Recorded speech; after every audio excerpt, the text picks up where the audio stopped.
समय पहले देवताओं और रहस्यों से भरी दुनिया में एक महान पक्षी रहता था, गरुड़। उसके पंख आसमान जितने विशाल थे और उसकी ताकत का कोई मुकाबला नहीं था। लेकिन इतनी शक्ति होने के बावजूद उसके दिल में एक गहरा दुख छिपा था। उसकी मां को चालाक और क्रूर सर्पों ने धोखे से कैद कर लिया था। एक दिन गरुड़ सर्पों के पास गया और बोला, मेरी मां को आजाद कर दो। सर्प हंस पड़े और बोले, अगर उसे छुड़ाना है तो स्वर्ग से अमृत कलश ला कर दो। ये काम आसान नहीं था। अमृत कलश देवताओं की कड़ी सुरक्षा में रखा था। लेकिन गरुड़ ने हार नहीं मानी। उसने अपनी मां के लिए सब कुछ दांव पर लगा दिया। वह तेजी से आसमान में उड़ गया, पहाड़ों को पार करता हुआ, बादलों को चीरता हुआ। रास्ते में भयंकर तूफान आए, बिजली चमकी, आग के घेरे सामने आए, लेकिन गरुड़ रुका नहीं।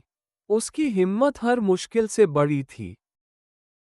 आखिरकार वह स्वर्ग के द्वार पर पहुंचा, जहां देवताओं के शक्तिशाली रक्षक खड़े थे।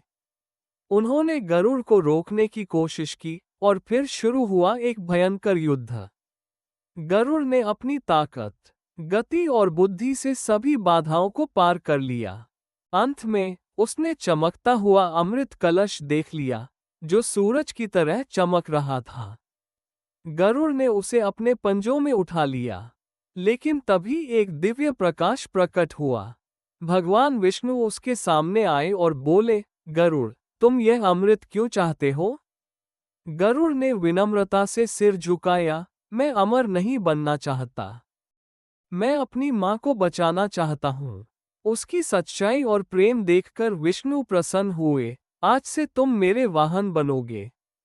गरुड़ अमृत लेकर सर्पों के पास पहुंचा और बोला, लो, अपना वचन निभाओ। लेकिन उसने चतुराई से कहा, पहले स्नान करके आओ, फिर अमृत पियो। जैसे ही सर्प दूर गए, देवराज इंद्र आए और अमृत कलश वापस ले गए। जब सर्प लौटे तो अमृत गायब था। वे घास को चाटने लगे और उसी कारण उनकी जीभ दो हिस्सों में बंट गई। गरुड़ ने अपनी मां को आजाद कराया और सच्चे प्रेम और साहस का उदाहरण बन गया। उसने दिखाया कि असली ताकत मदद करने में होती है।